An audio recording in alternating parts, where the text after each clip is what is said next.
So,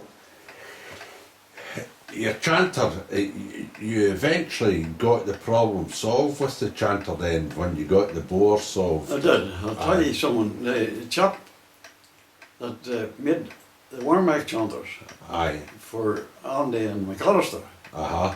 he said once my chanter come on the market, Uh-huh. his orders dried up. So, what came first then? Was it the Warmack chanter and then the War? The Warnock chanter, that was Andy's chanter. But that came first. Yes. That came before your Warnock. Oh, definitely, yes. Okay. So let's talk about that then. How did that come about? Because McAllister's not here. Andy's not here to talk about it. What's your knowledge about how the Warmack chanter was made and what's the circumstances there? I can't tell you a terrible lot about that end of it. McAllister's and Andy was always experimenting, all the time. Okay. And John would come over for a weekend and Willie and Tom, they all come. Yes. And they would have made a chanter and they would have tried it in the pipes and seen how it suited the drones and all. Yeah. And but that experiment was all done, and like I never had anything To do with that? with that at all. No. Aye. Was that turned or was it injection moulding? No, that was torn. That was all torn. So that was actually turned, engineered, and your chanter was injection mould. Oh, yes. A totally different process entirely. Oh, completely. That's interesting. Yes. That's interesting. So the Warmack chanter again was a vehicle for McAllister reeds as well, wasn't it? Oh, definitely. Yes. You know, Yes. and it was popular enough in its time. That's right. And then you come out with the Warnock chanter, and that sort of knocked the Warmack chanter That's out quite a wee right. bit. That's quite According to right. what you're telling me. Yes. You know. But the reason that I think, like, it was the Marlin 66, the stuff that the chanter was made from, is a very, very hardwood material. There's 33% of it glass, Okay. and it was far greater vibration of it. So And that's where I scored.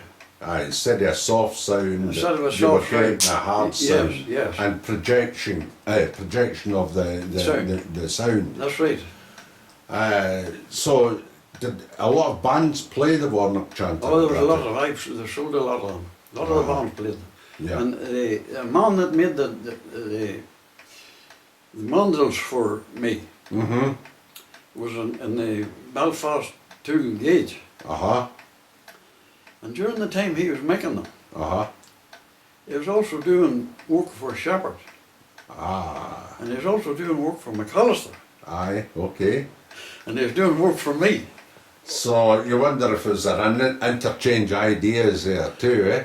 And he was also chairman of the Rivera Pipe Band. There you are. That is a famous band too. A famous band. Yes. And my father and him were very great. And we would see what McAllister was doing, we would see what Bob Shepherd was doing. Aye. But Shepherd would also see what you were doing. Eh? He would also see what I you don't were know doing. whether he did or not, because it all depends what door was opened. Aye. That's amazing. Yes. Aye. So you made the chanters here. You didn't make pipes. You just made the chanters and you made the reeds I here. didn't actually make the chanter. I got the chanters moulded. Aye. Once I got the mould, Yeah. and I took it to a firm here beside me here, Uh-huh. and they would have moulded it. Okay. Maybe 50 or 60 at a time to try them, Yeah.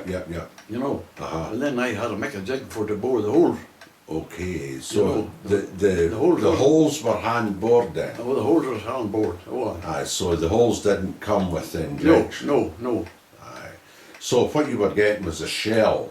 That's right, the shell. Right, and then you had to set about placing the That's right. and the holes That's and right. getting the diameters of the holes You right. have the hole and the neck of the chanter. And so, but once you had that settled, was that quite simple for you? What? The holes, was it quite, did you have a jig Oh for yeah, holes? the jig sat there. You know, Aye, and different it's drill sizes. And That's that right. kind, yeah, aye. yeah, yeah. Oh, aye, that was a simple job. Did you do your own quality control before the chanters went out the door? Oh, definitely, yes. Yes. Yes, every chanter was tested. Uh-huh, uh-huh. But the most important part of any chanter Uh-huh. is an inch of the neck of the chanter. Right, throat. Aye, Aye. aye. Like it. And what about the reed seat? Oh, well, the reed Is that important to you? well, that was important to surely. Uh-huh. But we got a wee tool for that job, just for Yeah. a stopper on that just went in so far and didn't go any further, no. Okay. And the point of the reed seating tool was the right bore for what the chanter should be. Uh-huh. You know. Yes. That's interesting.